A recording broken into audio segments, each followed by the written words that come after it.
Livre d'Exode. Votre attention s'il vous plaît. Cet élément est en français. Contactez-nous pour savoir s'il est aussi disponible en la langue de votre préférence. Veuillez aussi noter qu'il est en audio uniquement. Dépourvu de ce fait d'image originaire. À présent, nous vous convions à suivre, depuis christequality.com et evangileeternel.com, la rubrique Bible mot à mot, ou l'explication prophétique de toute la Bible, livre par livre, chapitre par chapitre, verset par verset, mot à mot. Elle est présentée aujourd'hui par L'homme de Dieu, le bien-aimé, le docteur Télémou Bouyeyi. Recherchez-vous les enseignements du docteur Télémou Bouyeyi? Allez sur christequality.com/télémoubouyeyi.html. Les enseignements sont disponibles en texte, audio et vidéo.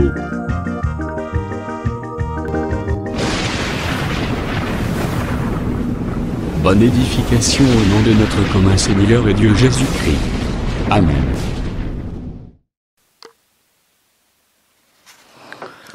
Oui, bien-aimés, que le Seigneur vous bénisse, comme nous l'avions dit autrefois. La suite du 10e chapitre, avant d'entrer en 11e, nous disons ceci.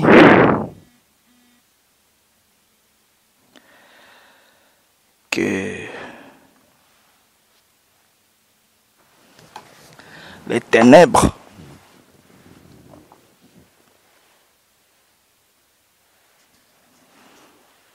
va régner sur la terre. Si vous lisez les livres, toujours d'Exode chapitre 10e, à partir du verset 22, on dit quoi?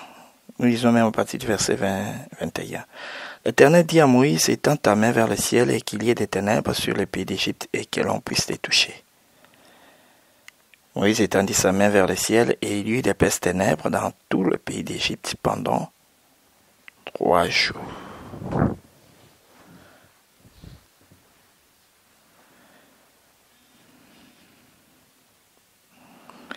Donc, quand Moïse a étendu sa main,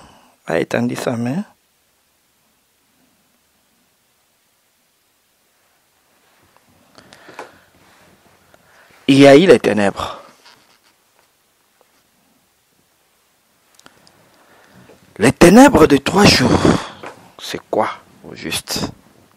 Nous l'avons déjà touché. Comment est-ce que l'ennemi va régner sur la terre? Apocalypse chapitre 13e nous montre les règnes de l'Antichrist sur la terre, la bête qui monte de la terre. Et la bête qui monte de la terre, c'est l'Empire romain papal. La bête qui monte de la mer, c'est l'Empire romain païen. Cette bête qui a existé, qui n'est plus, et va réapparaître, c'est ce qui annonce l'Apocalypse chapitre 17.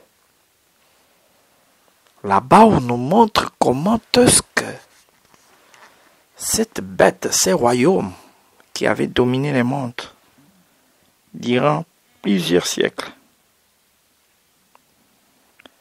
il n'est plus, mais réapparaîtra.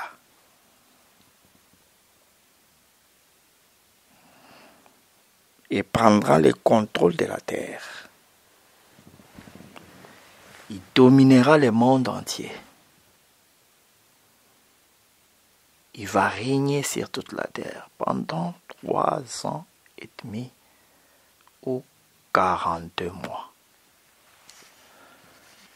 Ça sera le règne encore du ténèbre. Parce que l'Écriture présente les ténèbres aussi comme étant l'ennemi. Dans Éphésiens chapitre 6, on présente l'ennemi comme étant les ténèbres. L'Écriture dit ceci, le prince des ténèbres.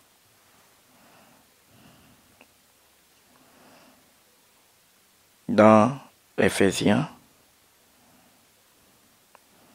dans le livre d'Éphésiens, chapitre 2, verset 2, dit ceci. dans lesquels vous marchiez autrefois selon les trains de ce monde, selon les princes de la puissance de l'air, de l'esprit qui agit maintenant dans les fils de la rébellion. Selon les princes de la puissance de l'air.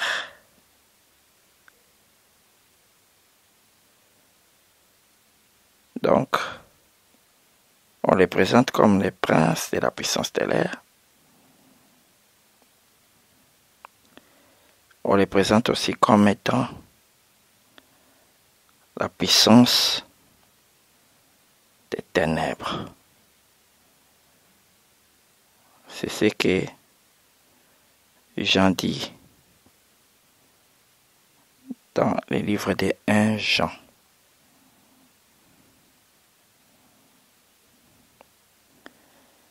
Il présente le monde entier et sous la puissance du malin.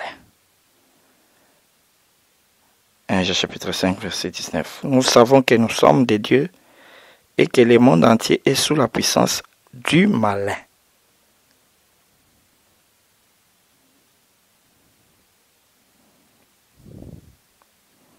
Donc, on parle de la puissance de l'air,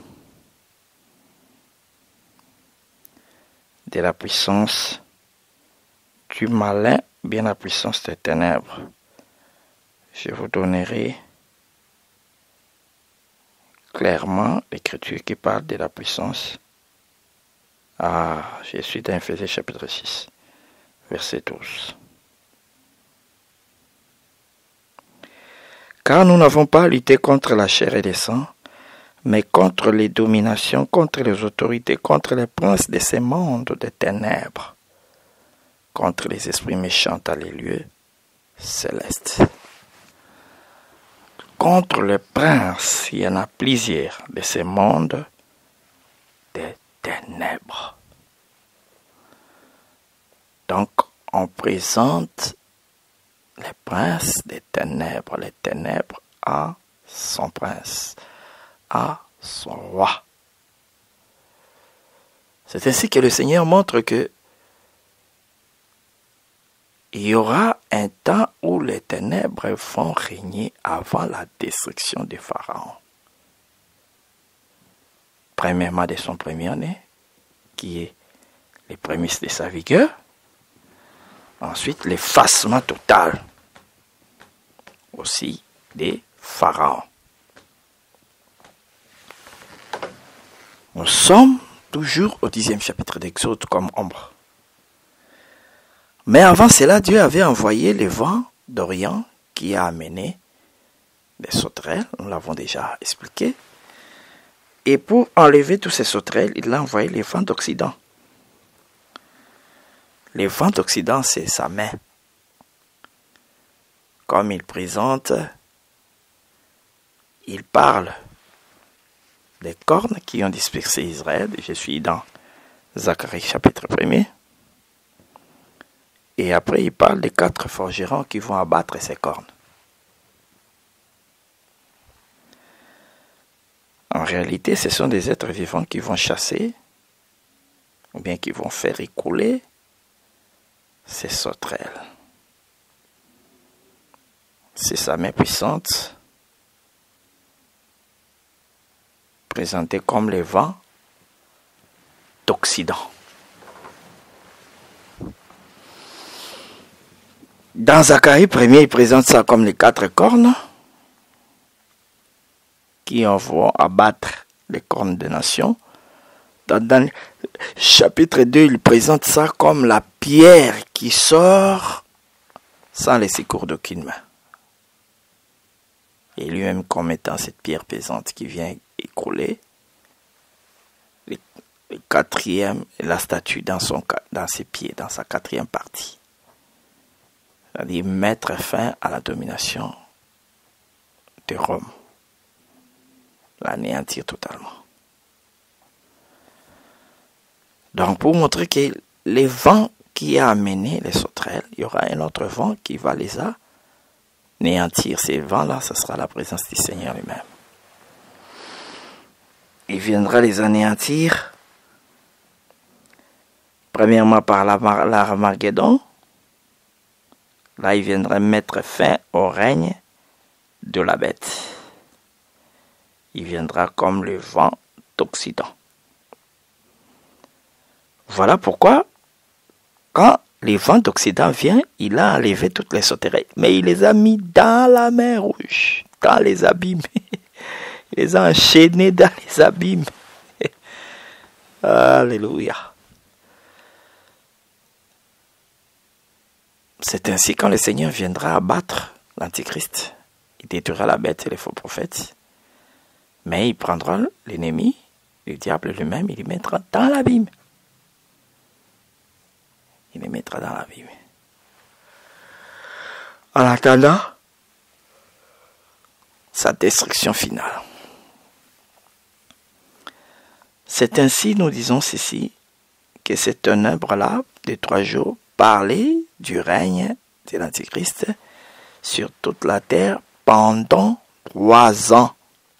Un règne sans partage, où tous les habitants de la terre seront sous son emprise. Tous les habitants de la terre vont l'adorer et les reconnaître comme l'unique et le seul vrai Dieu. Mais il y a eu la lumière qui était à Goshen. Goshen était toujours en Égypte, mais chez Goshen, il n'y avait pas les ténèbres. Donc cette portion des terres était éclairée. La portion des terres qui va garder la lumière des dieux, c'est les 144 000. Et les vierges folles. Bien qu'ils n'iront pas à l'enlèvement, ils vont rester, mais ils garderont quand même la lumière des dieux. Ils vont maintenir cette lumière, la garder, la préserver. Donc, ce que le Seigneur a montré dans le 10e chapitre du livre d'Exode, c'était seulement une ombre des choses qui arriveront dans la suite des temps. Allons maintenant au 11e chapitre, qui est un chapitre très court, parce que c'est un chapitre d'annonce des choses qui devaient se dérouler dans le 12e chapitre. Le chapitre 11, nous allons lire. L'Éternel dit à Moïse, je ferai venir encore une plaie sur Pharaon et sur l'Égypte. Après cela, il vous laissera partir d'ici.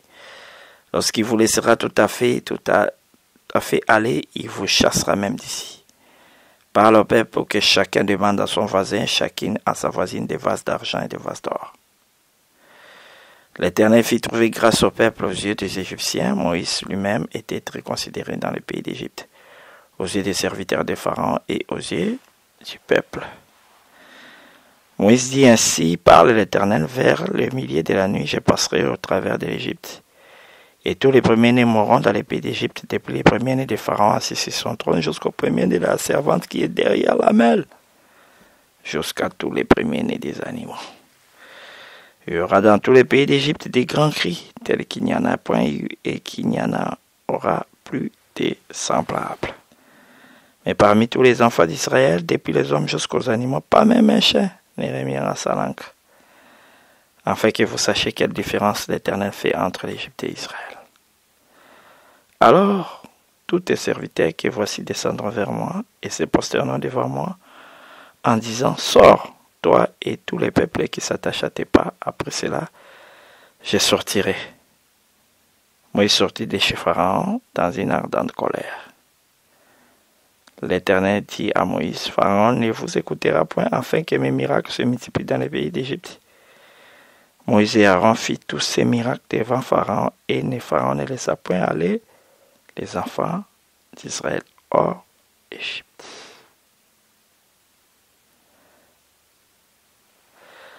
Donc dans le 11e chapitre, le Seigneur annonce ce qui se déroulera dans le 12e. Qu'est-ce qui devait se passer? Le Seigneur devait frapper encore une fois de plus Égypte, et cette fois-là, la libération du peuple devait intervenir.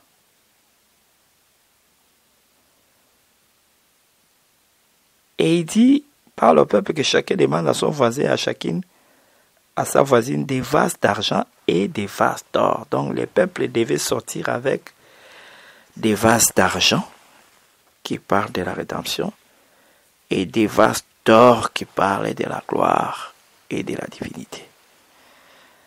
Donc, car ils sortent de l'esclavagisme, ce sont des rachetés de l'Éternel. Voilà pourquoi ils sortent avec argent. Et c'est un peuple glorieux qui a la divinité de Dieu avec lui. Voilà pourquoi ils sont sortis avec l'or. La gloire de l'Égypte. Et vous verrez qu'après leur départ, l'Égypte sera un Ichabod parce que l'Égypte n'aura plus de roi. Son prince et son roi seront anéantis. Sa vigueur, sa gloire et sa force, excusez-moi, seront neutralisés. Mais le Seigneur, comme un prophète, il annonce déjà cela que le Pharaon vous fera, vous chassera d'ici. Et quand le peuple maintenant, le Seigneur les a fait trouver grâce aux yeux des Égyptiens. Frère, Dieu que nous adorons, Dieu que nous évoquons, il est capable de tout. Il est capable de tout. Il peut te faire grâce, trouver grâce devant les rois, devant les dignitaires, devant tous ceux qui sont élevés. Dieu peut te faire trouver grâce, te donner de la valeur, te donner du poids, te donner de l'importance. Voilà pourquoi il faut toujours avoir confiance en le Seigneur. Il peut te valoriser.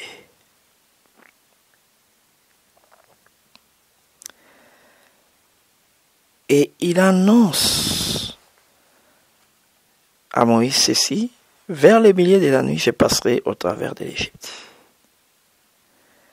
Et tous les premiers-nés mourront dans les pays d'Égypte, depuis les premiers-nés de Pharaon assis sur son trône, jusqu'au premier-né de la servante qui est derrière la mêle, jusqu'à tous les premiers-nés des animaux. Au milieu de la nuit, c'est le langage du milieu de la nuit. Naturellement, c'est minuit. Mais est-ce que quand le Seigneur parle du milieu de la nuit, il voit minuit? Paul dit quelque part, la nuit est avancée, les jours approchent. Quelle nuit qui est avancée? Le temps est avancé, les ténèbres est en train d'avancer. Son règne. Donc, le Seigneur annonce déjà la fin de tous les premiers-nés d'Égypte. Comment est-ce qu'il devait neutraliser la vigueur de l'Égypte? Et c'est ce qu'il fera. Il va d'abord neutraliser la vigueur de l'Égypte. Anéantissement de leur force et de leur puissance.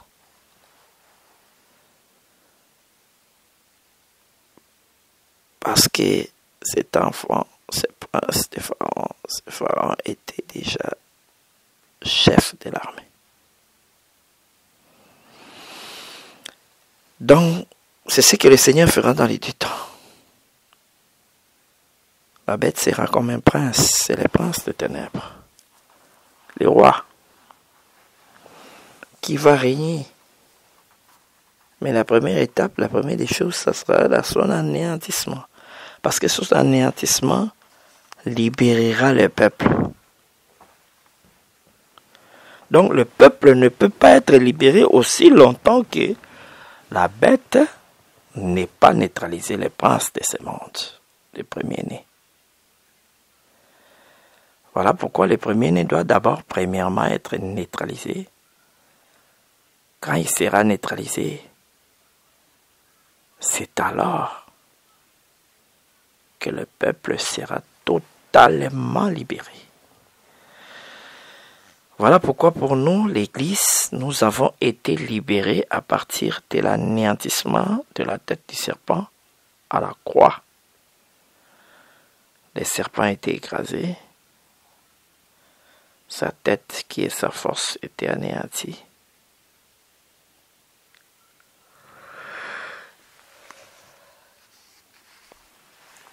C'est ce que le Seigneur a fait sur la croix. Et nous, l'Église, l'épouse, nous sommes libérés. Voilà pourquoi aujourd'hui nous avons ce pouvoir-là de chasser les démons, ce pouvoir-là d'anéantir les œuvres des ténèbres sans qu'il ait quelque chose à nous faire, à nous nuire, parce que tu nous as ôtés entre ses mains. Et tu nous as donné ces pouvoirs-là, ouais, de marcher sur les serpents, sur les scorpions, sur toute la puissance de l'ennemi. Leviticus 19. C'est ainsi, frères bien-aimés, ayez confiance en Dieu, quels que soient les combats, quelles que soient les attaques, quelle que soit l'oppression, tu seras toujours vainqueur par le nom de Jésus-Christ. Tu vas toujours vaincre.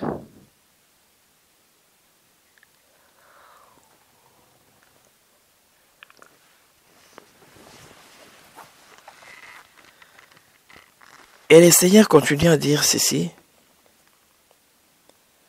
Il y aura dans le pays d'Égypte des grands cris, tel qu'il n'y en a plus, il n'y aura plus.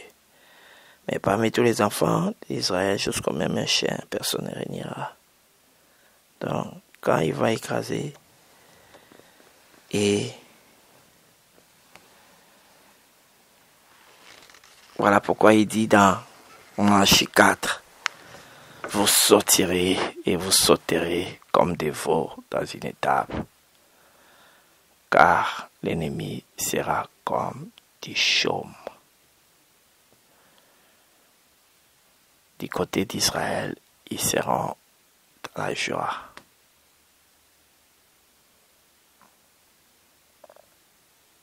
Dans la joie et dans la tranquillité. Tandis que du côté d'Israël et du côté de l'Égypte, du côté des pharaons, qui est l'ennemi, ils vont pleurer. Parce qu'ils seront neutralisés, anéantis. Et le Seigneur a commencé l'œuvre à la croix. Il va la chier. Excuse. Mais toutes ces choses-là sont annoncées dans les 11e chapitre.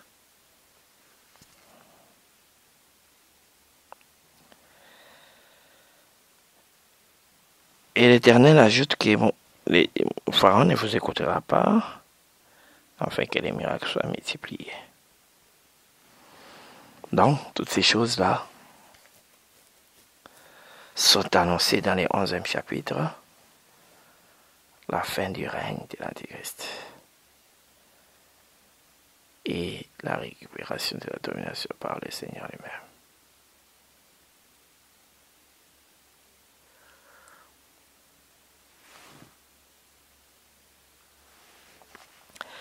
Lisons maintenant le 12e chapitre. L'Éternel dit à Moïse et à Aaron dans les pays d'Égypte, c'est moi qui sera pour vous les premiers des mois, et sera pour vous les premiers des mois de l'année. Parlez à toute l'assemblée d'Israël et dites le 10e jour de ce mois, on prendra un agneau pour chaque famille, un agneau pour chaque maison. Si la maison est trop peu nombreuse pour un agneau, on les prendra avec son plus proche voisin. Selon le nombre de personnes, vous compterez pour cet agneau d'après ce que chacun peut manger.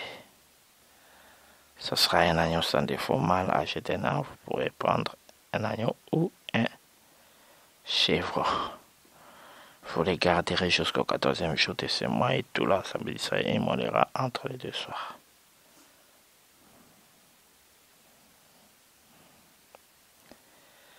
On prendra de son sang et on la mettra sur les deux poteaux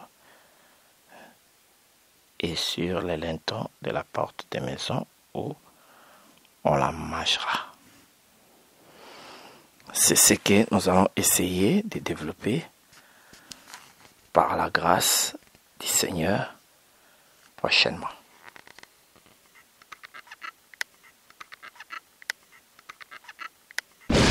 Merci d'avoir suivi ce message et que Jésus-Christ vous bénisse. Si vous avez une question à l'intention de l'homme de Dieu, si vous voulez que l'homme de Dieu prie pour vous, si vous voulez vous confier à l'homme de Dieu, ou si vous voulez tout simplement bénir l'homme de Dieu, contactez-le directement si ses coordonnées sont disponibles depuis sa page. Sinon, contactez-nous et nous lui transmettrons vos préoccupations. N'oubliez pas de faire un tour à notre page évangélisation pour voir en quoi vous pouvez vous rendre utile à Christ par cette œuvre. Que Dieu vous bénisse tous. Amen. ChristQuality.com. Les cieux en un clic de la souris. Évangile-éternel.com, le site de l'Évangile éternel. Christ Equality Fondation, équilibrer la manne ramassée dans le désert de sorte que chacun ait un maire.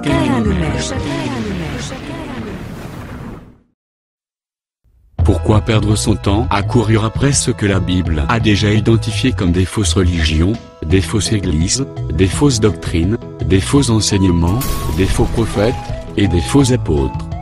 Pourquoi ne pas saisir l'opportunité que vous offre l'Évangile éternel, la géométrie céleste, à travers lequel vous arriverez à comprendre la longueur, la largeur, la hauteur et la profondeur de Dieu en Jésus-Christ? Pourquoi continuer avec un évangile traditionnel aux prédications monotones, s'appuyant uniquement sur la lettre et non sur la révélation, comme s'il n'y avait point une autre alternative à cela? Pourquoi donc continuer avec un évangile plein d'hérésie et d'apostats, aux apparences de sainteté, mais qui au fond, ne viennent que pour tuer, égorger et détruire votre âme? Mais pourquoi continuer avec des tels évangiles, pendant que l'Évangile éternel vous propose d'ajouter une dimension prophétique à votre connaissance des Saintes Écritures? Joignant justement le respect de l'Écriture à la révélation. À la révélation, la connaissance. À la connaissance, la profondeur.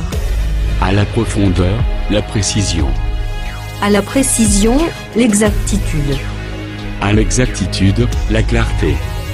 À la clarté, la simplicité. À la simplicité, la sanctification. À la sanctification, le discernement. Au discernement, la connaissance du pourquoi de chaque chose. Au pourquoi de chaque chose, une compréhension à laquelle vous ne pourriez échapper. Cessez ici et maintenant d'écouter des faux évangiles. Rendez-vous immédiatement sur évangile-éternel.com ou sur christequality.com. Et instruisez-vous de la pensée précise de Dieu cachée dans la création et dans les Saintes Écritures. De la bonne et parfaite interprétation des Saintes Écritures, dans la conformité à la saine doctrine des prophètes et apôtres bibliques. Sur évangile-éternel.com, sécurisez votre foi en la rendant conforme à la saine doctrine des prophètes et apôtres bibliques, afin de garantir votre salut éternel et votre enlèvement dans les airs. Sur christequality.com, blindez votre enseignement et musclez votre argumentation biblique, en les rendant invincibles face aux discoureurs et contradicteurs de tous ordres, qui ont investi toutes les arènes spirituelles pour troubler la foi de plusieurs. Rachetez le temps car les jours sont mauvais.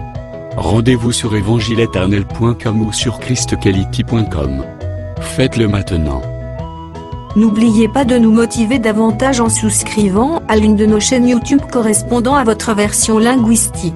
Enfin, rejoignez-nous dans la bataille pour le recul des bornes de l'ignorance spirituelle parmi le peuple, en publiant et partageant, avec tout votre voisinage, notre site web, nos YouTube channels, nos vidéos et nos publications. Merci de le faire et que Jésus-Christ notre commun Seigneur et Dieu vous bénisse tous. Amen. christequality.com.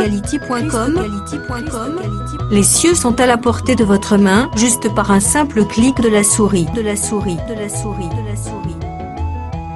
Évangile-éternel.com. Si c'est l'évangile sans erreur que vous recherchez, alors c'est ici. Christ Equality Fondation, équilibrer la manne ramassée dans le désert de sorte que chacun ait un maire.